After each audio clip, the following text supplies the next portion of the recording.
I'm Joe Bev, and this is the Joe Bev Show.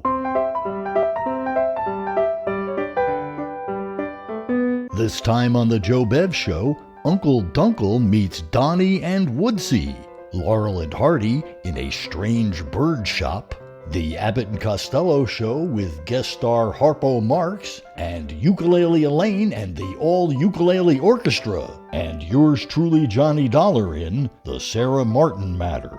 That's coming up on the Joe Bev Show.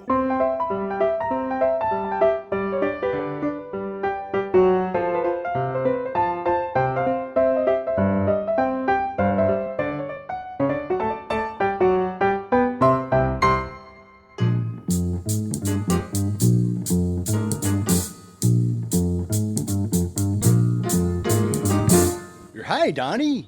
Hi. You come on over on the porch and set yourself down. Okay. Guess who's inside the house talking to her Aunt Rapunzel? You gonna tell me a story today? Guess who's inside talking to her Aunt Rapunzel? Are you? Bet you can't guess. Bet I don't want to guess. You want me to tell you? You don't have to tell me. It's my cousin, Woodsey. Correct. I don't like it when she's here for the storytelling. Why not? You know why not. She always gets real high-tech about the stories. She always puts her 2 cents in about the characters you make up. Things that aren't important. Things that aren't germane. Germane? Where'd you pick up a word like germane? Does germane mean something? Didn't you think it did? Well, I was just taking a chance it might. Well, Donnie, you lucked out. You mean it really does mean something? Sure does. It means, does it relate to the subject? Well, what does that mean? It means, do you know what I'm talking about? Oh, you always know what you're talking about. You're the best storyteller I know. You're going to make me blush. But I appreciate it. How many storytellers do you know? Close up, I mean. One. One? You, Uncle Dunkle. Yeah, I appreciate your loyalty. But it would be more challenging if I could beat out some other storytellers, of classical status, I mean. But you've aroused my curious. What put you on to the fact that Woodsey was inside the house? Nothing to it. Remember what you said? You said that she was in the house with her Aunt Rapunzel. Now the plot thickens. It thickens? That's what I said. Well, almost. Go on. There's only one Aunt Rapunzel and one Uncle Dunkle, one nephew and one niece, one Donnie and one Woodsey. Stop already! I think you've won the argument. I suppose Woodsey is okay. Of course she is. For a girl. Don't get carried away. I'll just call her out here, and after I tell you both a keen story, there's a good chance that your Aunt Rapunzel will bring us out some large, warm bowls of turnip yogurt. Yuck! Woodsey loves turnip yogurt. Woodsey would. She can have mine. I'm a mustard fudge man myself. I'll call her. Woodsey! Woodsey! What do you want, Uncle Dunkle? Guess who just came up on the front porch? Your nephew? You're getting warm. What's his name? You got one guess. I hope I guess wrong. Donnie? First guess out of the box was right. Yep, your cousin Donnie is here. Come on out here. Hi, Woodsey. Hi, Donnie. Bye, Woodsey. Bye, Donnie. Is that all you got to say to each other, Woodsey? I'm all talked out. I'm no good at small talk, and there's no mark on a ruler small enough to show how small this talk is. I know you two are just fooling around, but I want you to get along. Okay. See you later, Uncle Dunkle. See you later. No, come back here. I didn't mean that kind of get along. I meant get along with each other. I'm sure you'll find lots of things in common if you think about it. A little. Well, I certainly didn't come up with anything. Me neither. I drew a complete blank, Uncle Dunkle. Did you both think about it? A little? Yes. Well, that little was a lot littler than the little I had in mind. Now, be good sports, you two. Forget all these petty arguments and shake hands. Okay. Okay. That's better. Now, tell the truth, Woodsey. That wasn't so bad, was it? I'll see you later. Where are you going, Woodsey? I'm going to wash my hands. You're losing the little bit of ground that you two had picked up. That wasn't very nice, Woodsey. I'm not going to wash my hands. Good for you, Donnie. You want to tell me why? Sure. I'm just not all that crazy about washing my hands. Okay, you two. I hereby declare a truce. I don't want any more of this silly talk. I think we were through. Both of you sit down on the swing. Next to each other? Yes, next to each other. It's a pretty small swing. Sit! Now, I'm going to tell you a swell story. It's a true story. Once upon a time, there was a handsome little boy named Donnie. and a little girl named... Woodsey. Only not as pretty as me, I bet. You're right.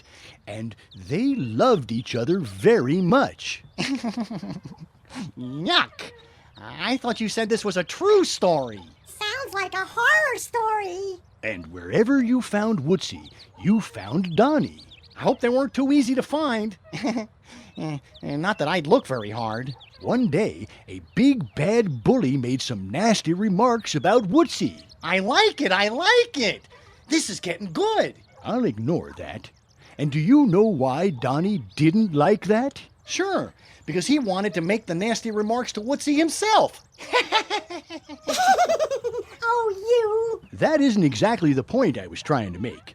What I had in mind was this, and it's a strong structural story point.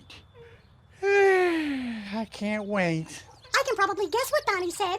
I was going to say that Donnie wanted to protect Woodsey from the bully. He should have protected the bully from Woodsey. That's what I thought Donnie was going to say. You two never change. You keep on insulting each other.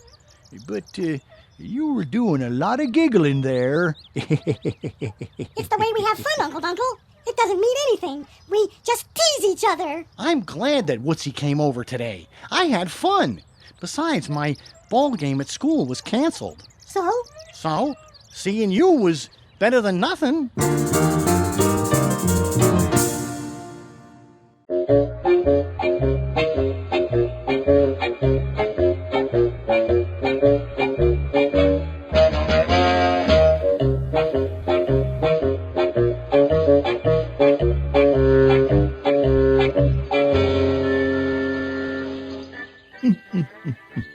Mr. Parrot was a little guy whose possessions included a pleasant, smiling face and a bird shop.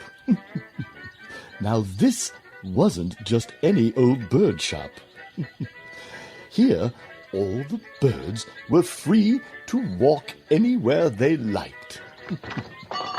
They never tried to escape, and children often visited the shop to enjoy the sights and sounds of these unusual, colorful, singing birds. One day, a little boy called Nicky was curious to know how come none of the birds wanted to escape. So he hid in a corner and waited for the shop to close. Then he followed Mr. Parrot back to the shop. There he saw hundreds of eggs carefully stored in small cages. Mr. Parrot went over to a group of eggs that were starting to move. Before long, they started hatching, and out popped beautiful nightingales. This was pretty exciting. Nicky was spellbound. But then Mr. Parrot began speaking. He spoke with anger and disdain, and it was directed at the newborn chicks. Oh, miserable little chickens. You don't even know how to fly. Well, it's a good job that you'll at least sing a bit in the shop. He repeated this many times, and finally took the nightingales and put them in a long, low cage, in which they could only walk about. Then he took a group of robins out of another of these long cages. The robins were more grown. It was about time that they start learning to fly. Indeed, as soon as they left the cage, they tried to do so. However, Mr. Parrot had quickly put a glass bowl over them, and all of the robins that tried to take to the air hit their heads on the glass and fell back onto the bench. Do. You see? What did I tell you? He repeated. Do. You're just a bunch of miserable, ground-dwelling chickens. You'll never fly. You'd be better off concentrating on learning how to sing. And so Mr. Parrot proceeded, going from cage to cage, doing exactly the same thing. Then he came to the older birds. To these older birds, he didn't have to say a thing, judging from the birds' sad look and the way they walked about. It was obvious they were convinced they were nothing more than chirping chickens. Seeing all this, and thinking of all the times he had enjoyed visiting the bird shop, a tear fell from Nicky's eye.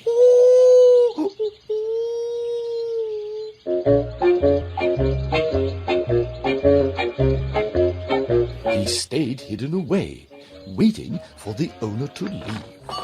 Once the owner had gone, Nicky spent the whole night trying to cheer the birds up. Hello, birds. Of course you can fly. You're birds. You're wonderful. You certainly are. He said over and over again. But this was met with sad, resigned looks and the occasional musical chirp. Nicky wasn't giving up, and during the next night, and many more nights after that, he hid in the shop and spent the long dark hours trying to bring cheer to the poor birds. He spoke to them. Hello, bird. Come over here. I want to show you something. You see this over here? This is a picture of a nightingale. It's a pretty picture, and it'll show you what a real bird looks like, and then you can fly just like that, see? He sang to them. Let's all sing like the birds he sing. Tweet, tweet, tweet, tweet, tweet. He whistled.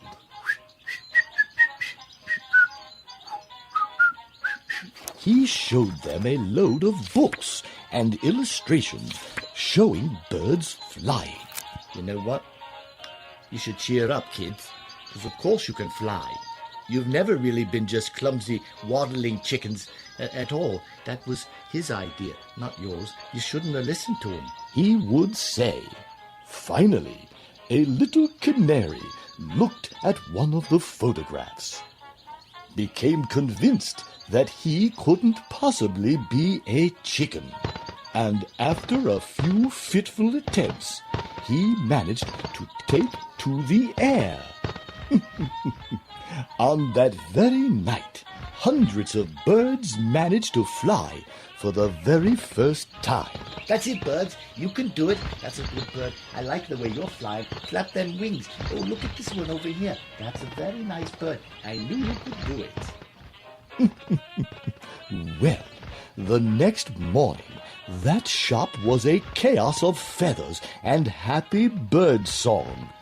But it didn't last long. As soon as Mr. Parrot opened the shop door, out flew the birds. Fly, birds, fly. You're free at last. They were free at last. Oh, my birds!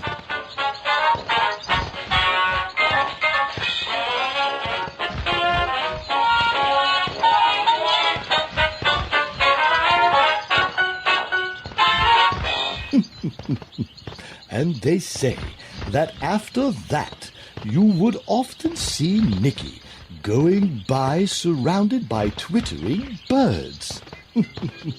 His grateful little friends. Doing everything in their power to add cheer and happiness to his day.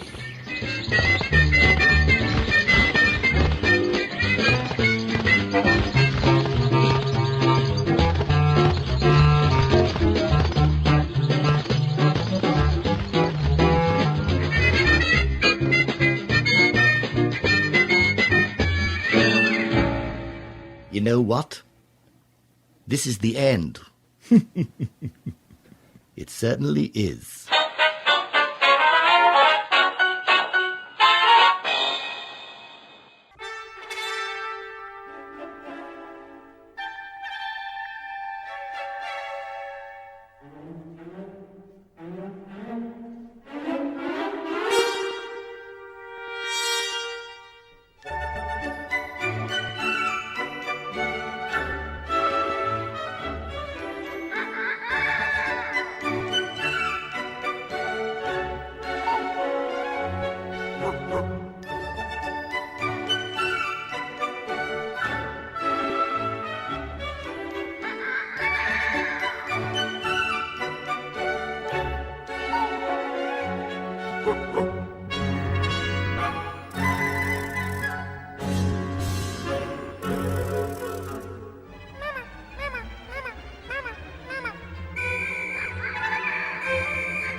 Mr. Bud Abbott. Good evening, ladies and gentlemen. Welcome to the Sawdust Theater here in beautiful downtown Hurleyville. How about Mary Janowski?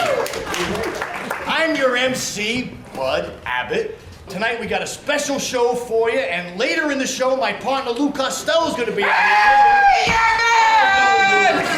Costello, you're not supposed to be out here yet. But we're partners, Abbott. I know we're partners. We're partners like but they Laurel hired- and Hardy, Yeah. Sacco and Vanzetti, Oh, no. Leopold and Loeb. Now We're a cut that comedy team. out. Now wait a minute. And wait a second. Look, You're I the gotta MC, be the you're MC tonight. MC, that stands for mental case. Costello. I like that.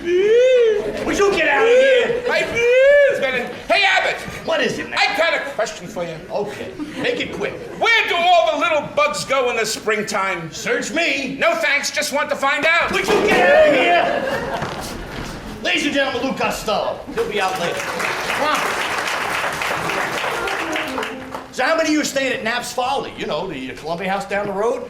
Boy, is that a beautiful boarding house or what? And so close, convenient to the Luzon station. You know the Luzon station? I'm here about the station. Costello, what is it now? Lose on the station. I didn't say Luzon station. This is the station. When you're on the station, but I didn't say Luzon station. I said Luzon station. Oh, you didn't say lose on the station. You said lose on the station. I don't even know what I'm talking about. You gotta get out of here. We gotta do the show. You got no kick coming to you, Abbott. You mentioned those room with boards. Yeah. I was bored with my room last night. Well, why was And he set us up on a blind date. And he had to pick at them. Well, yours was pretty nice, too. Yours had teeth. Wait a minute now. Yours had teeth, too. Yeah, 2 teeth. She opened cans with it. This girl had so much bridge work, every time I kissed her, I had to pay toll. Thank you, Lou Costello.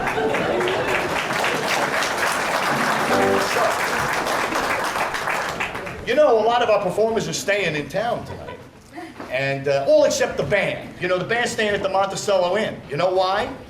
It's got a speakeasy. Yeah. Speakeasy? You've been shouting since you came out here. I said speakeasy. All right, speak easy. I'm speaking easy. I think the proper pronunciation from the King's English is speak easily. Ladies and gentlemen, Lou Costello. Comes out one more time. I'm here to save you, Abbott. The show will be 90 minutes before we get to the ukuleles. Special thanks tonight. Give it up, a big applause for the social staff who helped out tonight. Billy Dove. Give it up for Billy Dove, Irving Wexler, F.F. Proctor, and of course you all know Senior Wenceslas, right? Oh, I love Senior Wenceslas. Costello. Does everybody remember Senior Wenceslas? All right. It's all right, sir. Senior Wenceslas for you kids out there with paint, right? Put lipstick on the hand like this, remember? And put 2 buttons and there'll be a little face. I love you very much. I love you very much. Senior Wenceslas would do this for hours. He was a lonely guy. All right, thank you, Lou Costello. Again, it'll be out later. How much later, we don't know. We also want to thank our beautiful Orchestra Folly girls, the 2 Annas, Anna Held and Anna Wong. Give it up for them, Anna Wong. What's that? Ladies and gentlemen, Harpo Marx. Come on up, Harpo. Come on up, Harpo.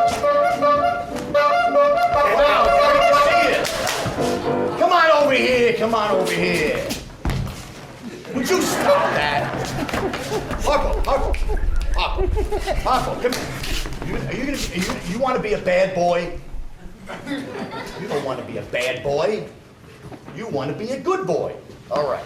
Well, Harpo's going to help us out tonight and tell us what's going to be on the show, some of the acts. Tell us, Harpo. Singers.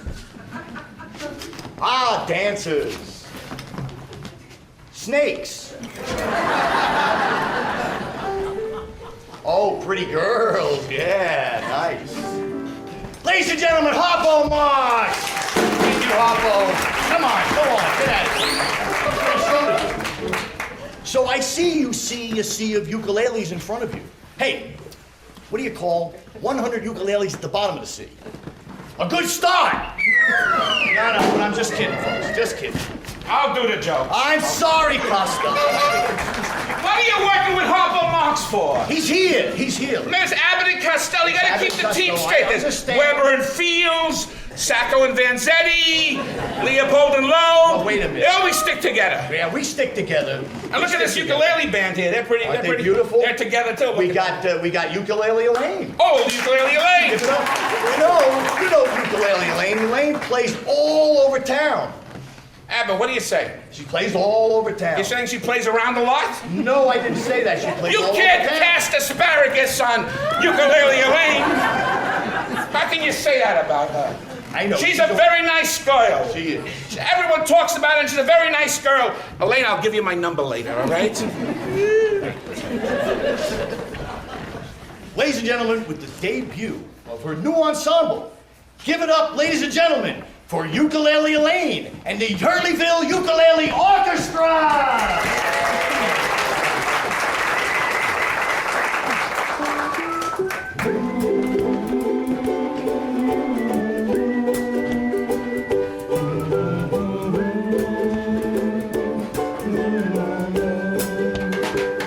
The bells are ringing.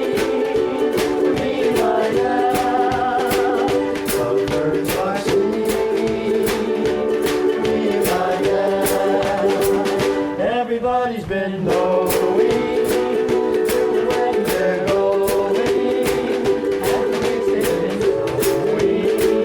Every Tuesday and Saturday, they're congregating. Me and my gal, the parson's waiting. Me and my gal, and sometimes I have to build a little home for 2 or 3 or 4 or more. In one, me and my gal.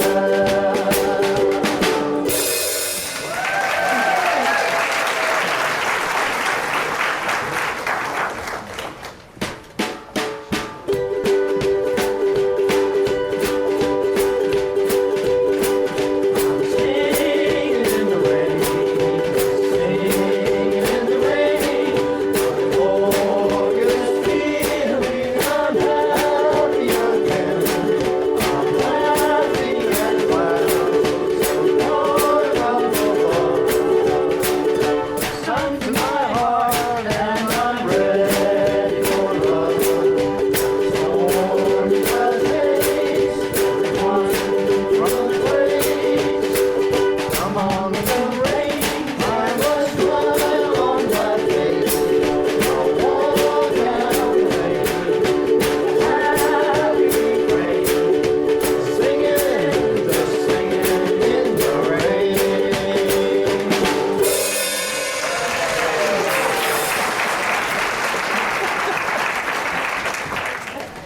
Yes, sir, that's my baby. I don't need a baby. Yes, sir, that's my baby. Just man, we just quiet. No man, we won't hide it. Yes, you're invited.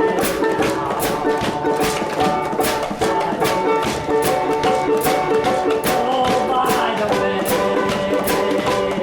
when we meet the preacher, I'll say, yes, sir, that's my baby.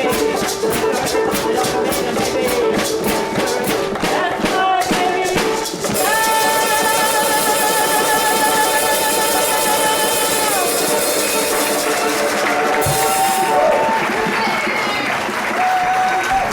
Wow! Ukelele Elaine and the Hurleyville Ukelele Orchestra. Look at this. That's my partner. That's my partner, Lou Costello, boy. Give him a big round of applause. Play him off, baby. Birthday great.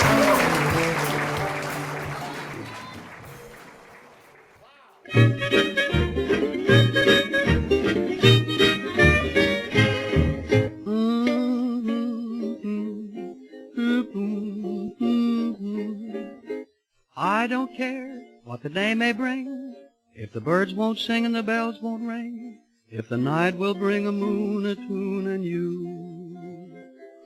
I don't care where the place may be, if there's room for you and there's room for me, if there's room enough to dance, I'll always take a chance, dancing in the moonlight, underneath the stars, singing little love songs to my baby, dancing in the moonlight, sighing little sighs, looking for the love light right in my baby's eyes, dancing in a corner,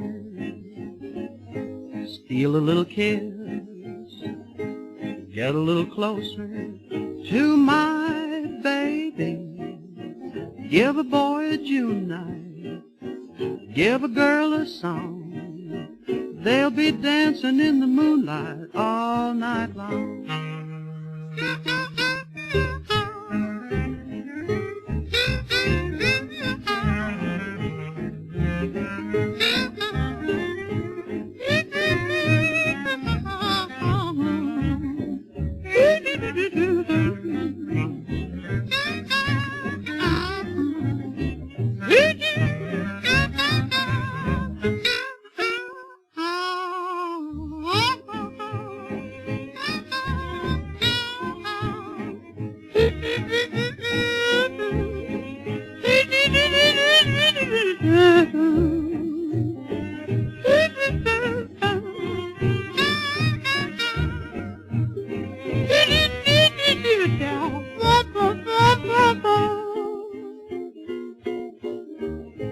Dancing in a corner, steal a little kiss,